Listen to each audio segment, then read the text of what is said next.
O Via Justiça de hoje fala sobre o crime de assédio no ordenamento jurídico brasileiro. Cresce o número de casos no Brasil.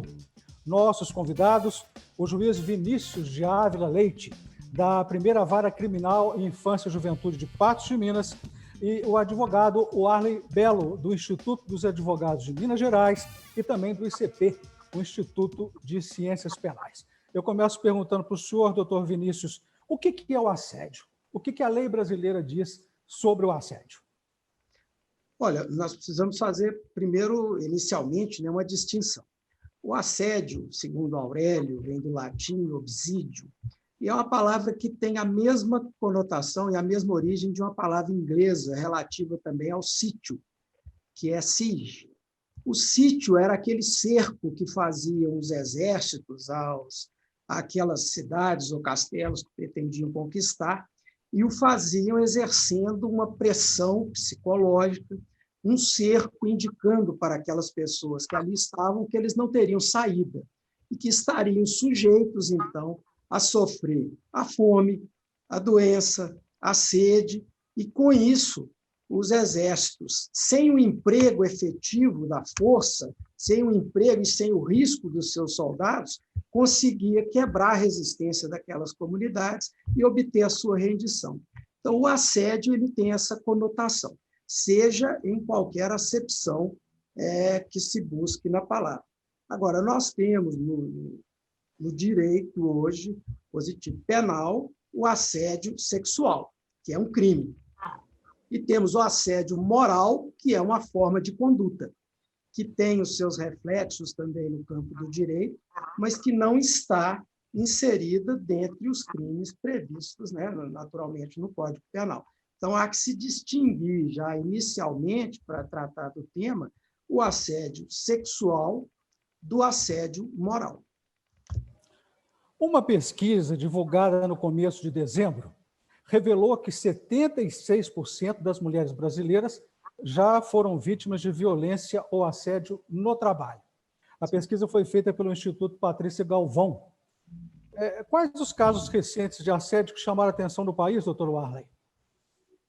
Nós tivemos muitos casos aí. O último relatado aí, que nós tivemos uma grande divulgação na imprensa, acho que todo mundo sabe, isso praticamente é muito corriqueiro, né? Mas é difícil, Carlos, a gente tecer comentários sobre esses fatos que saem na mídia. A gente precisa ter muito cuidado com isso, porque a gente fica sabendo pela metade da história. Então, é necessário a gente ter uma consciência que é, sim, um assunto grave, é drástico. Eu estava vendo na internet algumas entrevistas de vítimas, deste crime, tanto homens quanto mulheres. Então, é uma situação grave, é uma situação que mexe no psicológico da pessoa, é uma tortura, mas a gente não pode se deixar levar pela mídia. Então, é muito perigoso você ver uma notícia na internet e levar aquilo como uma verdade absoluta, porque você precisa ouvir o outro lado. A gente costuma falar que até Deus perguntou, quando Caim matou Abel, perguntou para Caim: o que fizestes? Quer dizer, esse direito de defesa, ele é sagrado. Então, a primeira coisa que a gente precisa pontuar, e que é o ponto central dessa discussão, é que não se pode levar como verdade absoluta o que está na internet. A gente precisa ouvir os dois lados. Um outro ponto muito importante que eu gostaria de início deixar aqui bem claro é que o direito penal ele não é o paladino de todos os problemas que nós temos na sociedade. Então, é claro que o assédio sexual previsto aí no artigo 216-A do Código Penal é um crime, está estabelecido, é uma conduta grave, porque os bens jurídicos que são protegidos, a relação trabalhista, a dignidade, a honra, a liberdade sexual da pessoa são bens jurídicos caros para a sociedade, mas nós nunca devemos nos esquecer que o direito penal ele não vai resolver esse problema, porque a sociedade muitas vezes deposita no direito penal uma esperança que ele venha resolver o problema da droga, o problema da violência contra a mulher com a Lei Maria da Penha, o problema do assédio sexual, e isso é uma ilusão. Isso não vai acontecer. Então, é necessário a gente ter uma abordagem realista. A gente precisa, sim, discutir, divulgar. Esse programa é muito positivo nesse sentido, até que ponto é uma cantada e a partir de quanto começa a ser assédio, não é? É mais relevante do que você depositar no direito penal a esperança de ter uma sociedade perfeita, porque isso definitivamente não vai acontecer.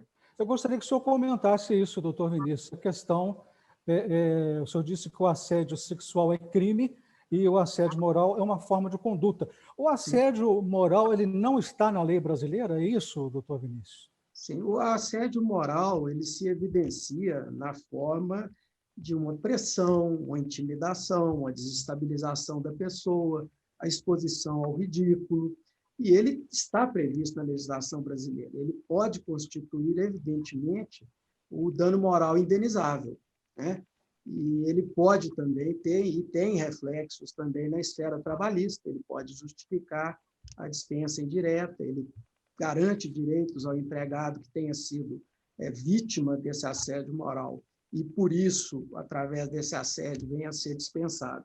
E eu gostaria de concordar aí com as palavras do Dr. Warley, no sentido de que, realmente, trata-se de uma questão, quer dizer, primeiro, ela é tão antiga, praticamente, quanto a própria existência da humanidade, né? Nós temos aí várias formas de pressão, nós temos o bullying, nós temos stalking, nós temos várias formas de pressão de grupos ou de pessoas, indivíduos, em relação a outros dentro da sociedade. E nós temos que entender também o seguinte, que no curso da história, algumas condutas que eram tidas e havidas como absolutamente normais, por exemplo, no âmbito da empresa, hoje são absolutamente inaceitáveis, né? Há uma evolução no sentido do reconhecimento, né, da dignidade do indivíduo, da esfera individual, das suas escolhas, da liberdade de fazer escolhas, de ter as suas proposições. Então, é uma evolução social e, realmente, nós precisamos caminhar, né, muito mais no sentido do aperfeiçoamento das instituições, das próprias instituições, do que propriamente pela questão penal, porque a questão penal, ela serve, na minha visão, especialmente no artigo 216, para traduzir aí uma repulsa, para estabelecer uma política de repulsa a um comportamento que se tornou inaceitável. Mas ela não traduz uma efetividade de resultado na coibição desses comportamentos. Até porque nós temos, por exemplo, no ambiente das empresas, algum tipo, né, de pressão, algum tipo de cobrança, algum tipo de exigência de resultados, ele é absolutamente normal e faz parte, inclusive, da própria sobrevivência da empresa. Se ela não tiver desempenho, se ela não tiver reação, velocidade, resultado, ela vai sucumbir e outra empresa virá tomar o seu lugar. Então, existe essa pressão natural. A questão é localizar dentro das práticas, e aí as próprias empresas também, as próprias instituições, não só as empresas, elas têm que fazer a revisão das suas práticas, a revisão do relacionamento entre os comandos e comandados, entre os próprios indivíduos na mesma situação, né, horizontal, para evitar comportamentos desviados, né? Não a cobrança legítima, não a exigência de desempenho, que essa é natural das atividades humanas. Agora, quando isso desborda para uma perseguição, quando isso assume uma característica de constrangimento, de humilhação, de exposição daquela pessoa ao ridículo, a gente localiza aí o problema. Essas questões que eu estou relatando, mais afetas, naturalmente, ao dano moral, né? O assédio moral. Quando há o assédio sexual, é mais fácil de localizar. Por quê? Porque a vítima, existe uma vítima concreta, existe um direcionamento para um favorecimento sexual, quer dizer, há um objetivo, não é apenas o constrangimento, né? Existe o favorecimento e existe também uma relação hierárquica de superioridade, ou algum tipo de ascendência daquele que assedia sexualmente para o assediado. Então, aí torna-se mais característico, menos fluido, né, do que o dano moral, o assédio moral, simplesmente, porque é dirigido a um resultado sexual. Essa é uma conduta naturalmente reprovável, teoricamente mais fácil de provar, embora a prova nem sempre seja muito fácil nesses casos, e como disse o doutor Waller, é indispensável e exigível que se faça a boa prova. A palavra da vítima ela tem relevância nesse caso, como tem em todos os crimes que envolvem uma questão sexual, mas ela não é absoluta. Então, existe aí, tem que haver um trabalho, e eu acho que esse trabalho perpassa pela vigilância, pela atenção das empresas e instituições sobre a ocorrência, porque o fato, né, o interesse sexual, a busca do contato, a busca da intimidade é inerente ao ser humano, e é óbvio que vai acontecer no ambiente de trabalho onde as pessoas estão se relacionando. Então, é preciso saber exatamente a distinção entre uma coisa e outra. Pois é, nós vamos deixar para o próximo bloco, doutor Warley, para o senhor responder essa, o limite do que é e do que não é assédio. Porque as pessoas colocam o seguinte, olha, elogiar a beleza de uma funcionária do trabalho, isso é assédio, um olhar diferente, um olhar encantado sobre ela pode ser visto como assédio sexual. Vamos falar sobre a dificuldade de definir o que seja o assédio. No próximo bloco, em instantes.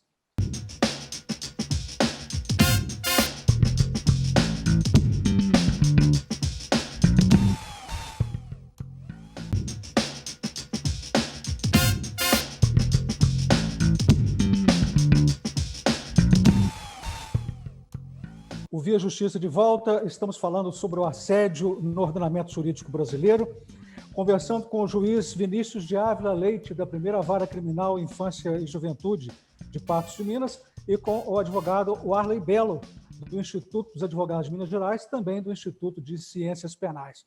Doutor Warley, aquela pergunta que eu deixei no bloco anterior para o senhor, como diferenciar o que é assédio ou não? Um elogio à beleza, como antigamente se fazia comumente, é assédio ou não?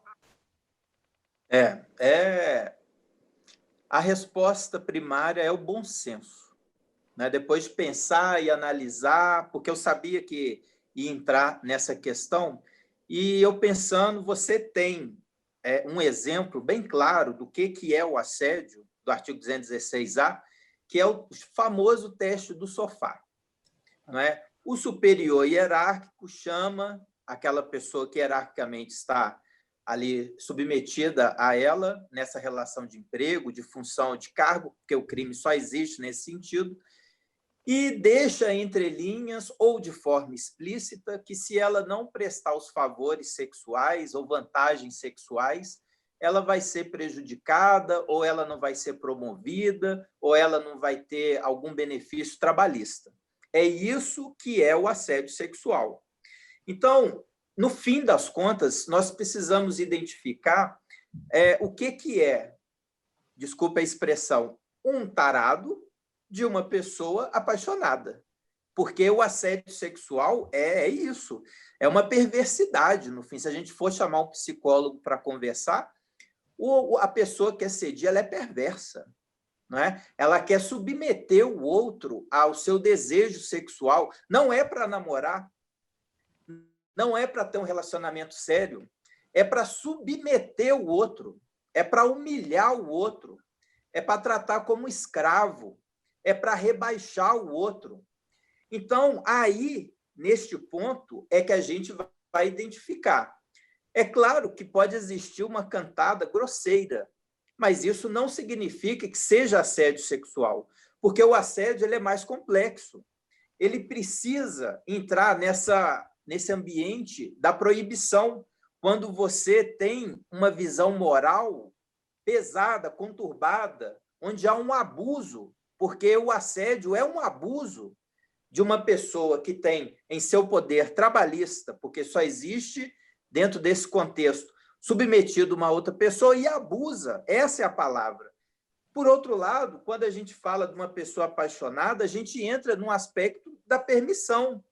É um elogio respeitoso, é um convite que você faz de uma maneira respeitosa, é um flerte respeitoso.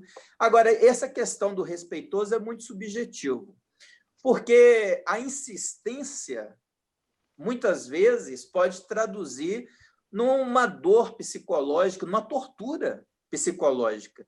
Eu estava escutando agora na internet uma funcionária que é recepcionista e o patrão todos os dias fazendo comentários teoricamente elogiosos, mas que aquilo machucava muito ela, imprimia um sofrimento psicológico. Então, a pessoa está no limiar do assédio sexual, porque, às vezes, um elogio ele pode ser transvestido de abuso. Você fala de uma maneira cortês, mas lá dentro há um abuso. Então, é necessário ter bom senso no final da história, porque o verbo que nós temos aí no artigo 216A, como o doutor Vinícius bem relatou, o verbo é constranger. É um verbo forte, né? Precisa observar a gravidade, a proporcionalidade, porque a gente está falando de crime. Você vai processar a pessoa criminalmente. Então, é necessário ver essa chantagem, né, sobre esse subordinado. Não é um simples gracejo, não é o galanteio. Então, no final da história, é preciso ter muito bom senso para você não processar uma pessoa criminalmente. Sim. 77% das garotas brasileiras já sofreram assédio nas redes sociais. A pesquisa foi feita pela ONG Plan International, em 22 países, divulgada em outubro. Pergunto para o senhor, doutor Vinícius, dessa pandemia do coronavírus, a pandemia contribuiu para esse assédio nas redes sociais? Como que ele acontece nas redes virtuais? Eu acredito que não apenas a pandemia, como também, como acabou de explicar muito bem o doutor Oarley, uma certa confusão acerca do que seja efetivamente o assédio. Porque o assédio, ele precisa que ele venha caracterizado pelo constrangimento. E o constrangimento, ele caracteriza o quê? Uma coação, um impedimento de movimento, um aperto, uma restrição da liberdade, uma invasão da intimidade. Isso não se caracteriza numa mensagenzinha do WhatsApp, você é linda, você pode ser até uma coisa mais tosca, você é gostosa, porque isso não necessariamente interfere na esfera psíquica daquela pessoa que recebe a mensagem. Inclusive, porque depende, e é óbvio que há uma relação de dependência, e o que seria objetivamente o assédio para uma pessoa pode ser exatamente a cantada que a outra pessoa espera. Quer dizer, a vítima também, a pessoa que recebe aquela mensagem, ela tem uma interpretação pessoal daquilo que seria. Ela pode concordar com a proposta. E se ela concorda, não é assédio. Se ela aceita a cantada, se ela aceita a sugestão, isso não é assédio. Então, não é o fato em si, porque a proposta, a tentativa de aproximação, a paquera, isso são situações, senão nós vamos transitar para um mundo fora da realidade humana. Nós temos uma realidade. O que é que caracteriza? É o que bem disse o doutor Oarley, é uma abordagem doentia, é uma abordagem que vem revestida de uma insistência, embora a recusa, embora a evidente contrariedade da pessoa que está sendo objeto daquela proposta, e a pessoa insiste e usa meios e vem com modos e, às vezes, até se vale exatamente, para caracterizar o crime, se vale da sua ascendência ou da sua hierarquia superior para exigir aquela vantagem sexual. Então, é difícil, porque nessa caracterização, eu acredito que esteja incluído também, para atingir 70%, eu não acredito que 70% das jovens foram sexualmente assediadas. Talvez esteja aí incorporado também uma espécie de um tipo de assédio moral, que aí já entra no assédio moral. É assédio virtual, né? Virtual, pois é, porque aí também o assédio moral, que seria mais não com fins sexuais, mas comportaria, por exemplo, a própria discriminação. A discriminação da pessoa é uma forma de assédio. você tem várias formas pelas quais você pode manifestar o desprezo, o menoscabo, o desprestígio em relação a alguém. Você pode criticar a pessoa pelo seu gênero, pela sua identidade sexual, pela sua opção de trabalho, pelas suas convicções religiosas, pela sua própria convicção política. Quer dizer, os meios e os modos de se atingir moralmente ou de se assediar moralmente alguém, eles são infindáveis, né? Agora, o assédio sexual, que é o crime, que é alguma coisa que a gente precisa tratar com a gravidade e com a responsabilidade necessária para caracterizar, exatamente porque se trata de crime, que é a última ratio em termos da nossa sociedade, em termos de repressão. Você teria, antes disso, a composição civil, você teria a indenização do dano moral ou do dano praticado ou concretizado, mas quando você parte para a esfera criminal, é preciso caracterizar isso muito bem, e é preciso haver, no meu entendimento, embora eu tenha conhecimento de interpretações já extensivas do artigo 216-A, eu acho que em matéria penal a interpretação ela há de ser sempre restritiva. Ela há de se limitar ao tipo. Ela não pode abranger outras figuras, extrapolar o tipo penal para atingir outras condutas, na minha visão, extremamente perigoso. Então, deixa eu perguntar para o senhor, qual que é a pena para assédio sexual? Pena é 1 a 2 anos, o que caracteriza um crime de menor potencial ofensivo.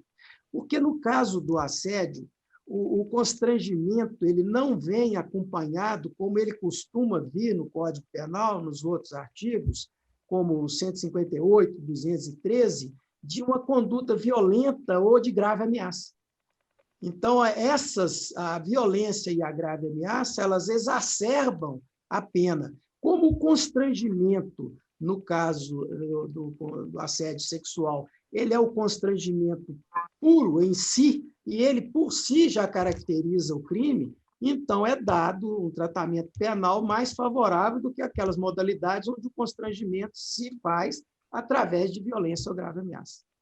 Nós estamos chegando ao final do programa, vamos partir agora para as considerações finais. Começo com o senhor nesse ponto, doutor Warley. Suas considerações, se o senhor colocar o que não foi perguntado, que seria importante colocar? Eu gostaria, assim, eu analisei a questão aqui e a conclusão que a gente deixa para o telespectador, para os operadores do direito, né? O assédio, ele configura essa inferiorização do outro, não é uma cantada, não, quer dizer, é uma posição, como se diz, muito pouco educada, agressiva, desproporcional, de maneira que é isso que é o assédio, né? Precisa ter essa relação de trabalho, de superior hierárquico, e os danos maiores que a gente pode observar são os danos psicológicos na vítima, né? Então, a orientação que nós damos é que essa vítima, que se eventualmente esteja assistindo a gente, o que fazer, não é? Conversa, o diálogo, primeiro na empresa, né? Depois com o Ministério Público do Trabalho, que eu acho que é onde iniciaria melhor essa conversação, e depois, eventualmente, aí a notícia de crime, né, para entrar nesse aspecto criminal, já que os danos, eles são esses transtornos, essas carências de aspecto psicológico muito graves, pelo que eu tenho visto, né? Porque isso não é uma hora ou outra, isso se prolonga ao longo de meses. Então, o dano ele é muito grave. A pessoa entra em depressão, de fato, em relação a isso. Por outro lado, a gente precisa ter bastante atenção às falsas acusações. Sim. Porque se existem pessoas que são abusadas, existem também aquelas que abusam do seu direito, não é, de entrar no contexto de vítima. Então, essas falsas acusações, hoje nós vivemos numa sociedade onde os transtornos psicológicos são muito presentes. O histerismo, o narcisismo, o borderline, são situações do nosso dia a dia.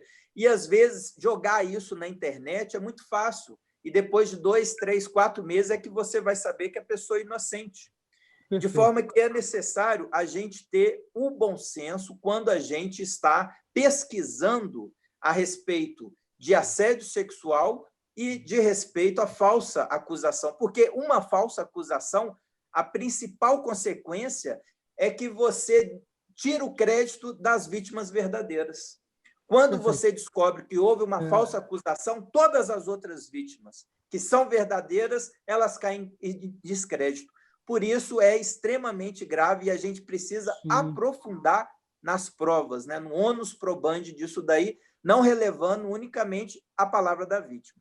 Perfeitamente. Muito obrigado, agradeço o convite. Só um minutinho, doutor Wally, vamos ouvir as considerações do doutor Vinícius.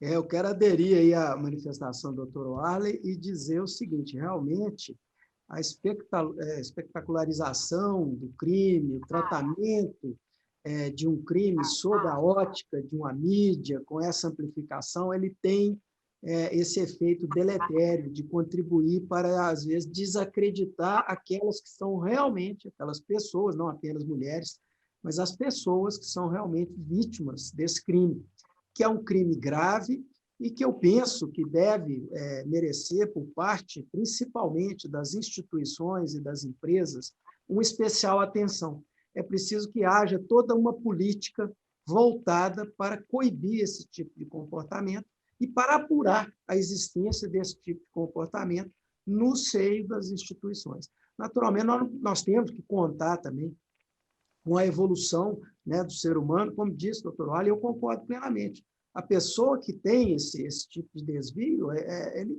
demonstra uma tara, um desvio psicológico, um problema psiquiátrico, né? Não é normal que haja assim, mas há um componente íncito à própria sociedade, onde se admite alguma forma de preconceito, alguma forma de discriminação, alguma forma de cobrança em relação a determinados indivíduos, a determinados grupos, que são comportamentos socialmente tolerados, cada vez menos tolerados, mas ainda tolerados. Então, nós temos que trabalhar nesse sentido, porque todo abuso ele tem a sua origem exatamente na falta de consideração pelo outro, né? Quando a pessoa ela tem o amor, a consideração e o respeito pelo próximo, esse tipo de abuso ele cai naturalmente, quase que na inexistência, a não ser naqueles desvios realmente oriundos de um problema mental, de um problema de um transtorno.